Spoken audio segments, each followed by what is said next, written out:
This next story, this has probably been one of the more heated stories over the past couple of days. We're going to walk through the timeline of what has happened in reference to Israel and Gaza. So let's start with the press. If you have not heard, Israel decided to close Al Jazeera offices in Israel. So this is Israel shutting down the information, right? They're shutting down the source of information that has actually been presenting a lot of the video footage that we've seen in Gaza. Al Jazeera has been responsible for a lot of that coverage. Now, why would they do that? We're going to get into that in just a second, but let's chime in here. Al Jazeera's office rated as Israel takes the channel off the air. So yes, folks, it actually happened. I had a feeling it was coming to this. Prime Minister Benjamin Netanyahu said the cabinet agreed to the closure while the war in Gaza is ongoing. So do you see this? Israel's government has moved to shut down the operations of Al Jazeera television network in the country, branding it a mouthpiece for Hamas, because Al Jazeera has been showing Israel's crimes. They've shown Israel's war crimes on video. They've shown Israel killing all these children in Gaza. So one of the reasons why Israel killed over 100 journalists is because they were trying to shut down the source of information. Part of the reason why, or the main reason why, politicians and the ADL was trying to shut down TikTok is because, once again, they're trying to shut down the source of information so that people won't know what's happening to the Palestinian people in Gaza. So this is very dangerous. This is a free press issue. And for all of you who support Julian Assange, and I say this wholeheartedly, for all of you who support Julian Assange, how can you be for this? This is exactly what Julian Assange was trying to warn people about. He goes on to say here, police raided the Qatari broadcaster's office at the Ambassador Hotel in Jerusalem on Sunday. Al Jazeera called claims it was a threat to Israeli security a dangerous and ridiculous lie. The channel said it reserved the right to pursue every legal step. So let's go ahead and get into that here. So here are Israeli forces storming into Al Jazeera's Jerusalem office. We actually do have video footage of that. What's your name, please? I've several times in the past year.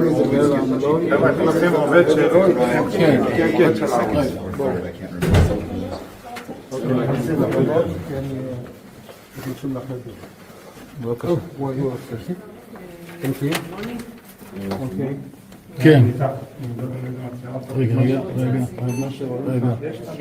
אנחנו בחדר המלון, זה החדר, יש פה מחשב.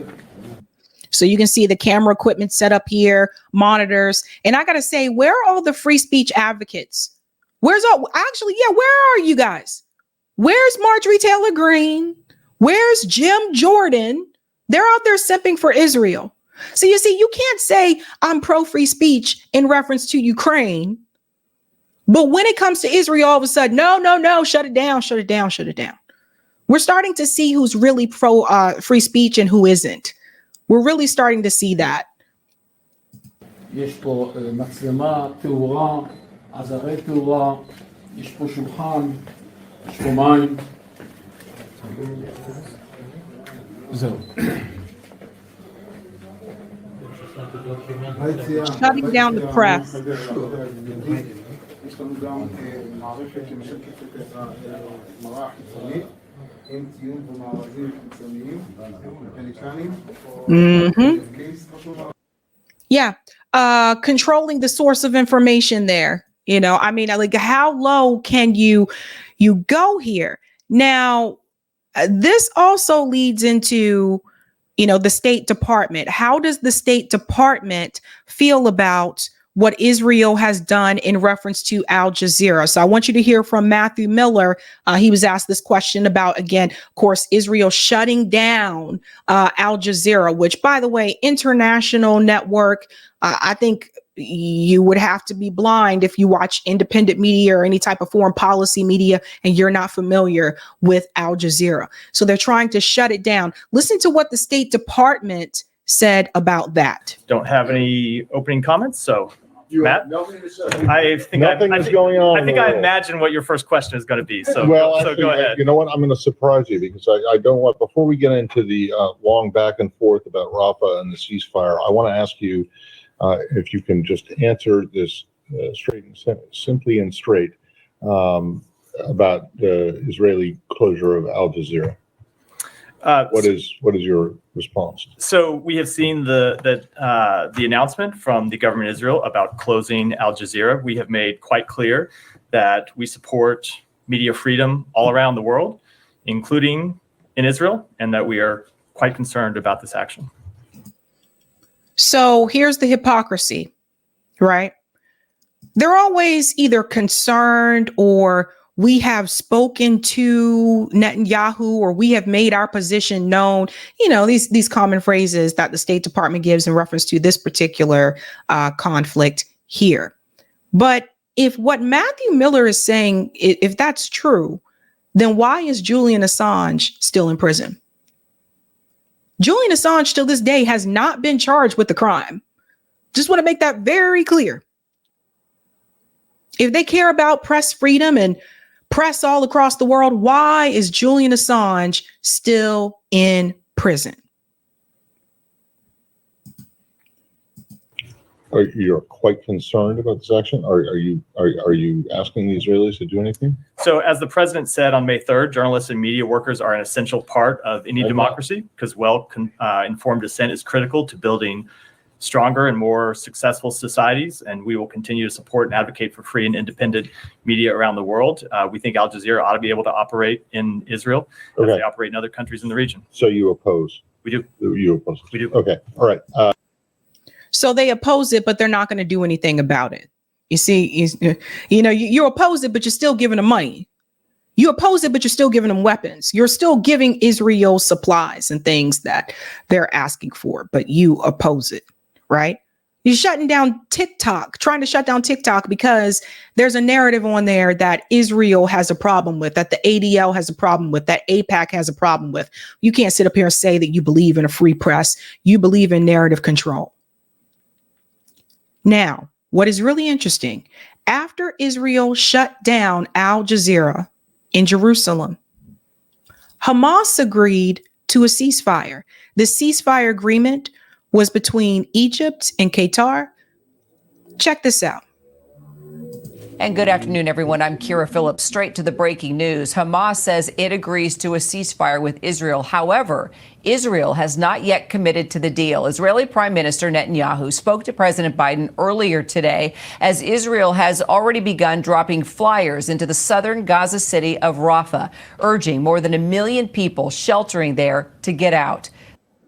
So you see what was happening? So they were dropping the flyers. This is what they do. They drop these flyers to tell them to leave. Where are they supposed to go to?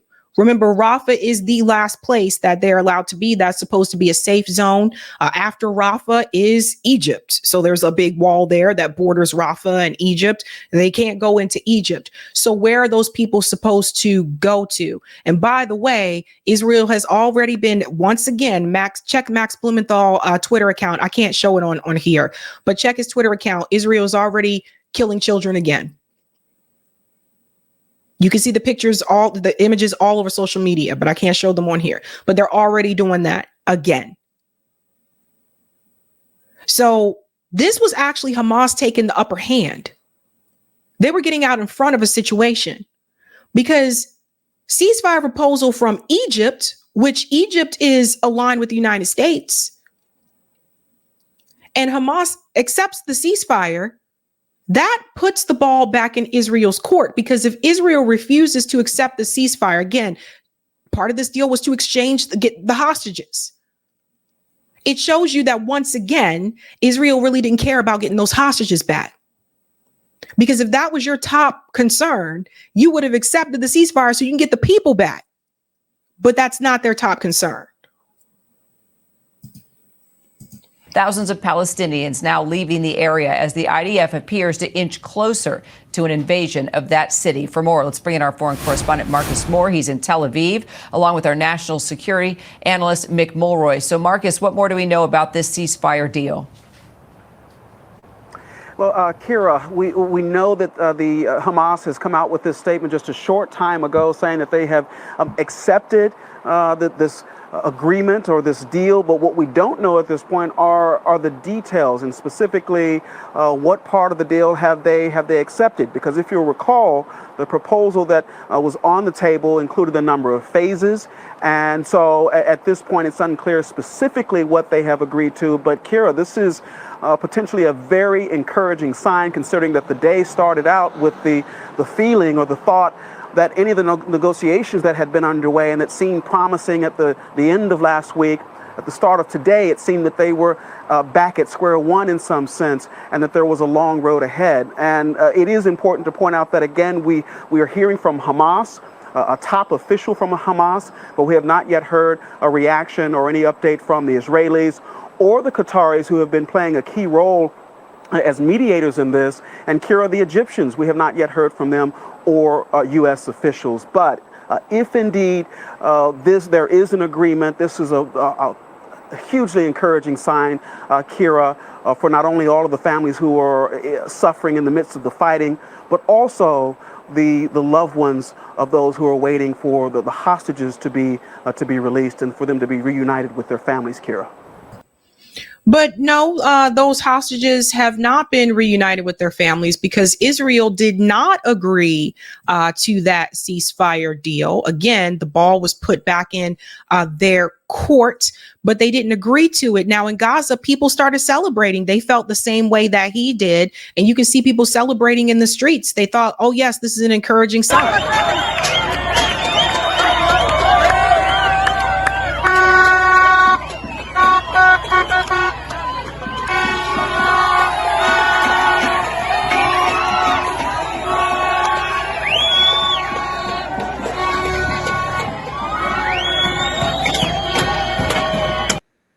Yeah, so they were pretty excited about that. And then there was this response from Israel. So it says that Israel is finally reacting to that ceasefire exchange. So a lot in there. We know that they are celebrating in Gaza, but it seems that it is premature. It seems that it is too early to start celebrating. Yeah. Hamas a short while ago said that it had agreed to a ceasefire deal, that it agreed to a deal that it has been working on with mediators from Qatar, Egypt. This is a deal that was backed by the United States. But it didn't spell out exactly what the terms of the deal would be. Some of those terms are understood because they have been talked about in public forums before. Some of the terms, however, are not exactly clear. Let's just pause here for a second. I'm going to fast forward through this part. So we said that some of those terms are not exactly clear. I think what that kind of means is that in reference to Israel, Israel feels those terms are not clear. I'm pretty sure they're very clear to Hamas. Exchange for a 40-day ceasefire, 40-day cessation of hostilities, and that if that went well, there would be other phases to follow. There are nearly 130 hostages believed to be still in Gaza, and 93 of them still alive. The others having died during captivity. The issue is Israel has not confirmed that those are the terms of a deal that it is willing to accept. So you hear that? They were not willing to accept that deal, which is exactly what I predicted would happen. So when I saw people, get excited about this, I was just kind of like, well, we have to see if Israel accepts it first. These deals, these negotiations are being carried out in secret. There are not written documents that are exchanged, at least that we are aware of, or written documents that are published publicly. So we're seeing Hamas saying that it has accepted a version of the deal that the two sides were working on. But Israel, according to unnamed still Israeli officials, saying that this is a ruse, this is a pressure tactic, this is a way to make Israel look like it is the one rejecting the deal instead of Hamas. But that's what has happened. And that's exactly, so Israel basically played into Hamas' hands, I would speak. So the world already has a negative view about Israel right now. And I say the world, not just the United States, because of what has taken place in Gaza, but not just Gaza, also the West Bank.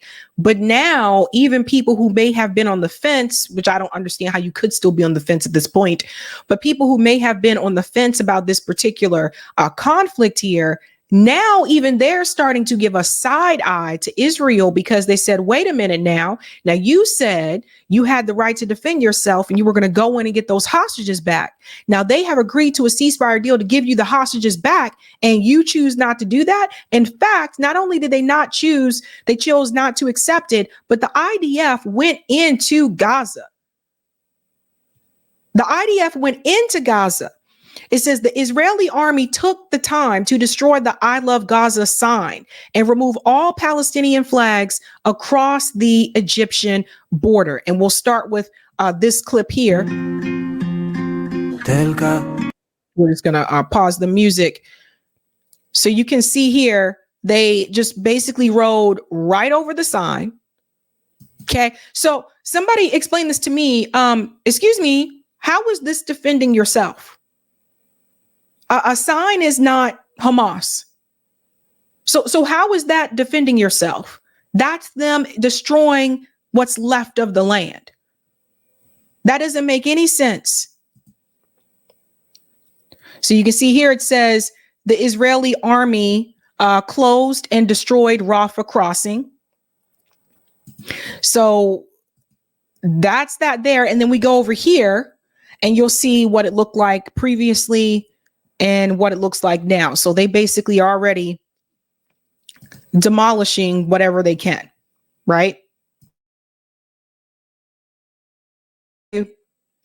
Sorry, I was muted. I want to show you that border so you can see what's going on. The IDF now controls the entire Philadelphia access along the Gazan/Egyptian border in a breach of the 1979 Camp David Accords. So if we look at the picture here, here's the Philadelphia corridor, this red line. And then you'll see the white line here over to the right. This is the Karm Abu Salem crossing. It goes all the way up that way. And then you'll see here's Rafah, this green line here in the middle. This is Rafah crossing. So as you can see, when they're telling the Palestinian people to evacuate, there's nowhere for them to go. Rafah is the southernmost point here in Gaza. And next door to Rafah is Egypt. And obviously they can't go into Egypt. I think this is also a tactic to put more pressure on Egypt to open up that border and to let the Palestinians in. I really do feel like Israel is also trying to put pressure on Egypt for that to happen. And I'll tell you this, if that does happen, once Egypt were to do that and let them come in, I don't think those people would ever be allowed to come back to Gaza again. And then Israel will capture the land, which is what they wanted. This is what Netanyahu discussed in front of a panel of people. So how does the U.S., State Department feel about the IDF entering Rafah, this raid here? So listen to John Kirby. We've made clear our views about operations in Rafah that could potentially put more than 1 million innocent people at greater risk. During his call with Prime Minister Netanyahu, the president again made this clear. He also made clear that we continue to believe that the hostage deal is the best way to avoid that sort of an outcome while securing the release of those hostages. And as I said, those conversations continue. So let me tell you why John Kirby and the Biden administration is full of it, okay? So if they do not agree with the IDF entering Rafah and this ground, invasion that they're doing right now, why did you give them the weapons and the tools to do so? Why hasn't the Biden administration called for a permanent ceasefire? Why are there, senators right now like Chuck Schumer trying to get Netanyahu a visit in person in Congress? So we cannot allow ourselves to be deceived. And I've said it before and I'll say it again. Israel is doing what the Biden administration is letting them do. They are getting away with it because the Biden administration isn't trying to stop them from getting away with it. They don't have to give them weapons. They don't have to give them aid, and they can call for a ceasefire if they really wanted this to stop. So disagreeing with Israel entering Rafah and seeing it happen right before your eyes, and you're not willing to denounce it, those are two different things. So we can't be fooled by the lies of John Kirby as well. And I want to point something out to you. Matthew Miller, again, from the State Department. I want you to pay attention to something that Matthew Miller said in reference to this invasion in Rafah that is very revealing, because he's going to show you that the U.S. government actually does admit, and they actually do know, that Israel is committing a genocide. He lets the cat out the bag himself. Pay attention to his words. We've made quite clear our position on Rafah for some time, which is that we cannot support an operation in Rafah as it is currently envisioned. We have made clear, the Secretary made this clear in his conversations with Prime Minister Netanyahu and other members of the Israeli government last week, that we have not seen a humanitarian plan that is credible and that is implementable. And we believe a military operation in Rafah right now would dramatically increase the suffering of the Palestinian people, would lead. Pause. Let's go back to this part right here. This is very much, this is exposed. He exposes what they have always known, what we've been saying all along. Pay attention to the humanitarian aid. And that is implementable. And we believe a military operation in Rafah. Sorry, let me go back just a little bit more here. There we go. And other members of the Israeli government last week, that we have not seen a humanitarian plan that is credible and that is implementable. And we pause. Let's just pause on that part right there. So here's the State Department admitting to you that till this day, they have not seen a humanitarian plan that is feasible and that has been implemented. In other words, they know that the Israeli government are trying to starve the Palestinian people. Isn't that what we've been saying all along? So when Joe Biden tells you that he's going to build this pier to get the aid in, easier, that was theater. When Joe Biden told you that Israel assured us they're doing everything they can to get the humanitarian aid in, again, that was a lie and theater. So I'm not the one on the stage at the State Department admitting this. This is the State Department saying the quiet part out loud, which means they have known all this time that Israel was starving those people. If he tells you that they have not seen any type of humanitarian aid plan implemented till this day, then all this time they knew that Israel was starving the Palestinian people. He goes on to expose more about himself. We believe a military operation in Rafah right now would dramatically increase the suffering of the Palestinian people, would lead. Military operation in Rafah right now will increase the suffering of the Palestinian people. So they are admitting to you that they know that the Palestinian people are suffering.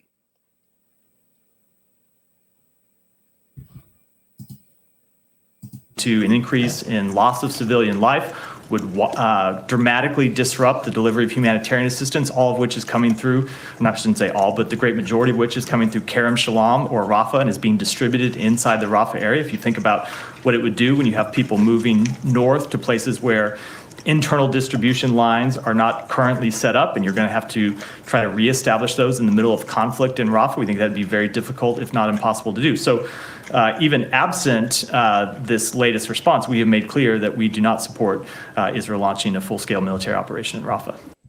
If you are giving them weapons, you do support it. Let's go back here when he talks about the loss of civilian life.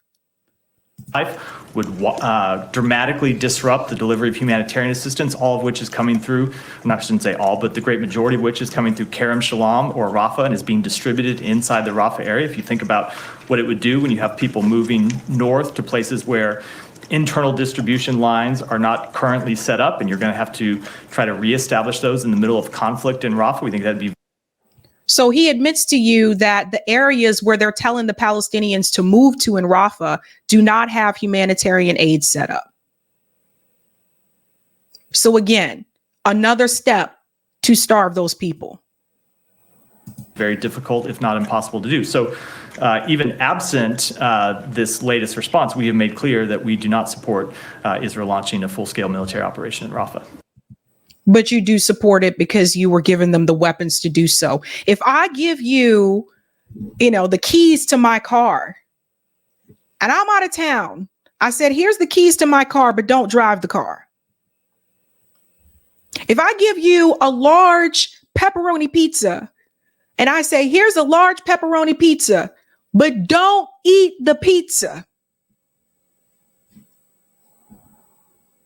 Our government is full of it. They really are full of it.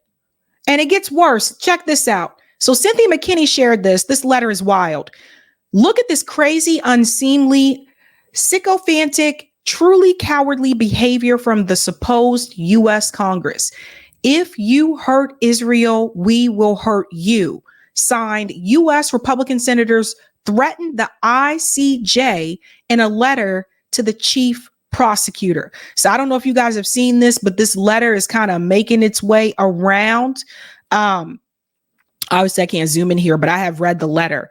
But the part there that's highlighted at the bottom, and these are a lot of the senators, the money that they're taking from AIPAC, right? All the ones that signed this letter, they're all taking money from AIPAC. So if these are your representatives, you need to know, again, they're not representing you.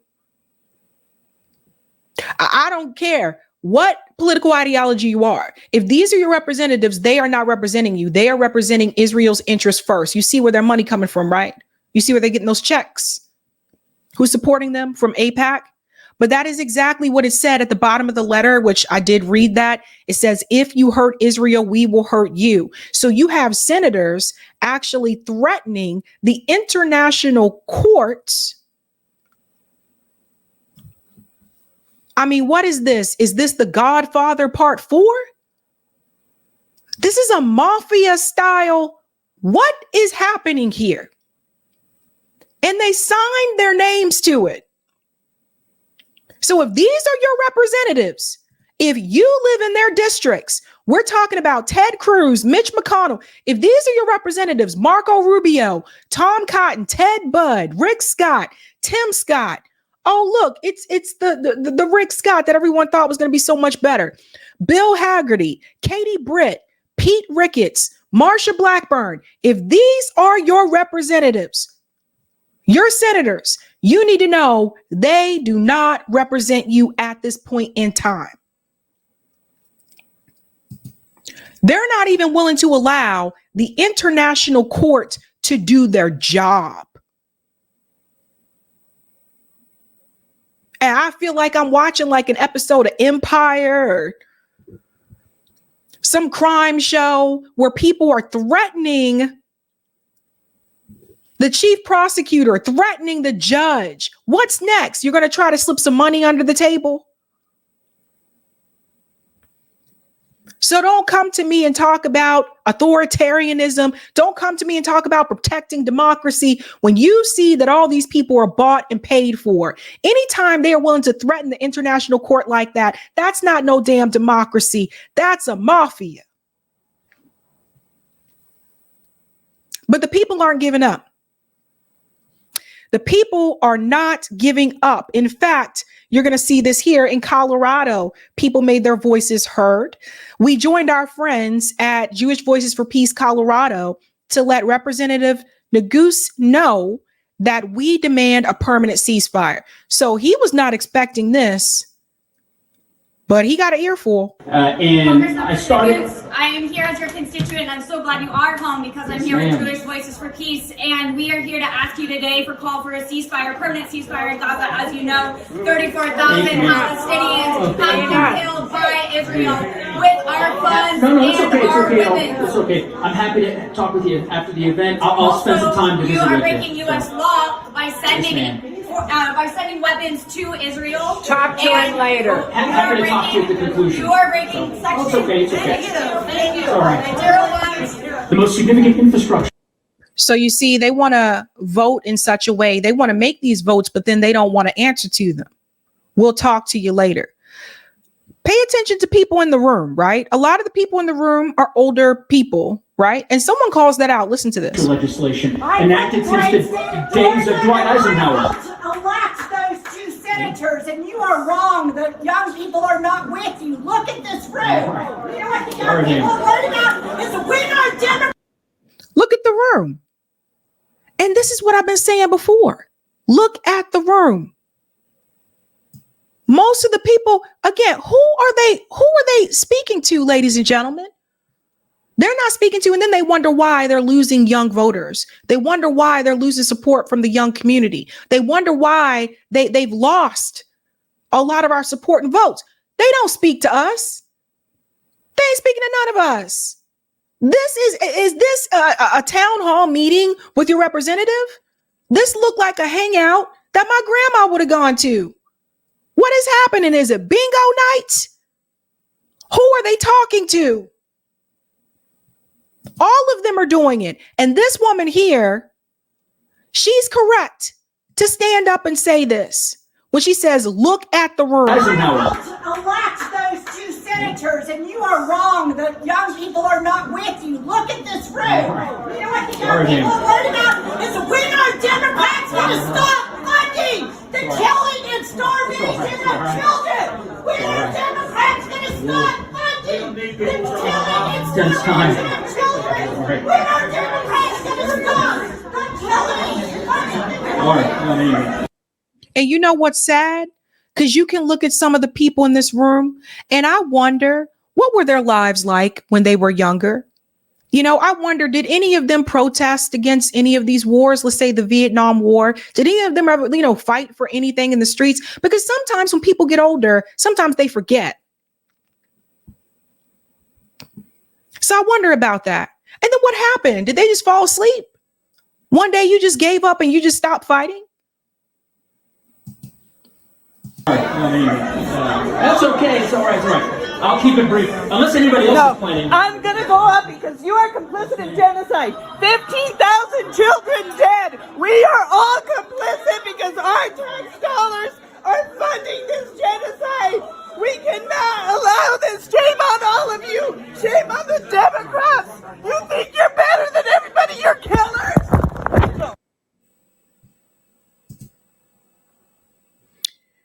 She called it what it was, right? She said that they were killers. People still not giving up. Still not giving up.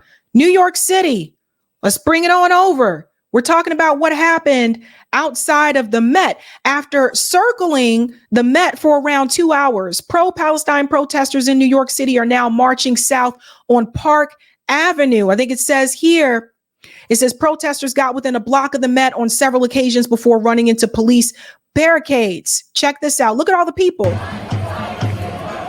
Palestine is not your land. Genocide is your land.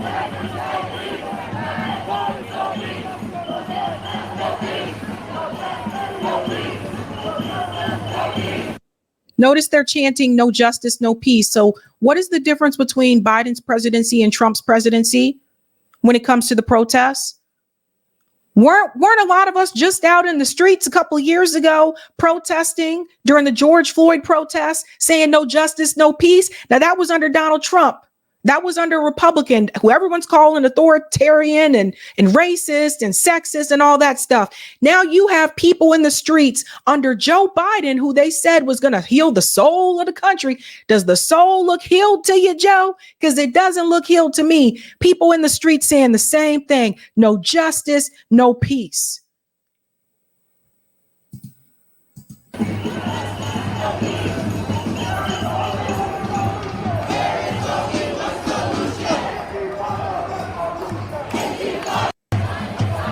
All right. So that was New York.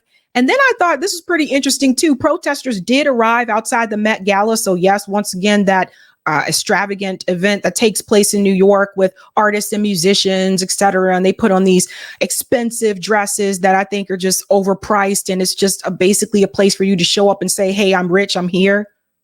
Yeah. They made it there. Shout out to Fiorella Isabel for this. Protesters are outside the Met Gala in NYC. Some broke through the barriers. Reminder, you can glam up a pile of shit and put perfume on it, but it's not going to change. And you'll see some of this here. I'm not going to play the whole thing, but they really went in. Close the gap! Close the gap! Close the gap! Close the gap!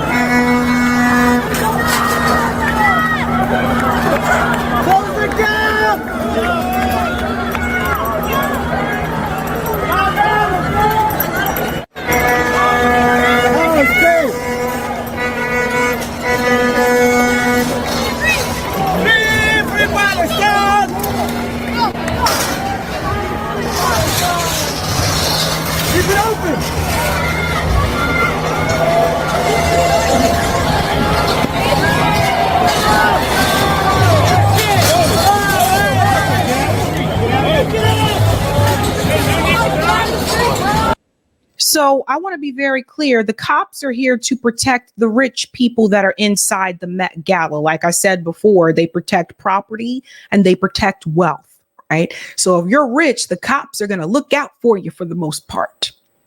That's who they're there to protect. The protesters are there to make the people inside the Met Gala wake up. Now, let's go back. Wasn't it just a year or two ago that there were protesters protesting against the police while AOC was inside that Met Gala showing off her tax the rich dress? How much has actually changed? Not much. We'll show a little bit more here.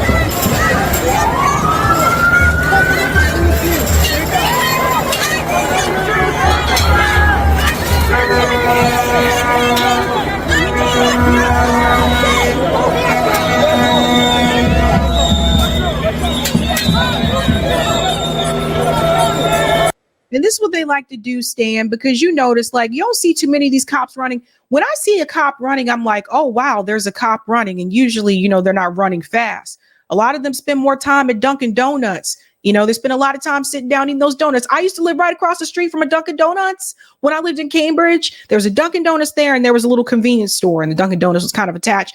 And who did I see going to Dunkin' Donuts all the time? It was the cops. That's where they spend a lot of their time, sitting at Dunkin' Donuts, eating those donuts, getting their coffee, you know, doing the damn thing. That's why they can't run fast. I'm keeping it real.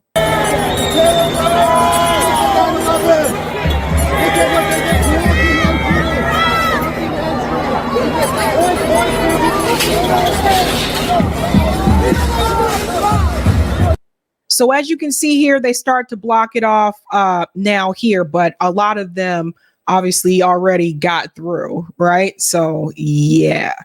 But I just want to say that I think that, you know, again, you guys know how I feel about the police. I don't mess with the police. I don't like the police. I think police are a waste of time. They only solve 0.02% of crime. I don't remember police preventing crime, you know, this type of thing. And they're basically there to try to terrorize and bully people who are a lot of times are not being violent. But when it comes down to when you need the cops, you need to call them and say, I need you to solve this crime. Or when you contact the cops and you say to them, hey, there's a serial killer on the loose. They're not good for those things. They're just not. They're there to push their weight around on people who are obviously, a lot of times not in a violent situation. It's a street, it's a public space. And I say it like this. No, you don't get to protect the rich. The rich need to wake up and see what's happening with the rest of the world. You'll see that when we get into this story here with Kendrick and DJ Vlad, and it gets into the Macklemore issue as well, is that the rich people need to wake up and actually care for once about what's happening to the rest of the world. And if that were to happen, Israel would not be allowed to do what they're doing in Gaza, because we wouldn't have an AIPAC. We wouldn't have these organizations that were paying off these politicians to do their interest, to do their bidding. We wouldn't have it. But that was the timeline of the events there.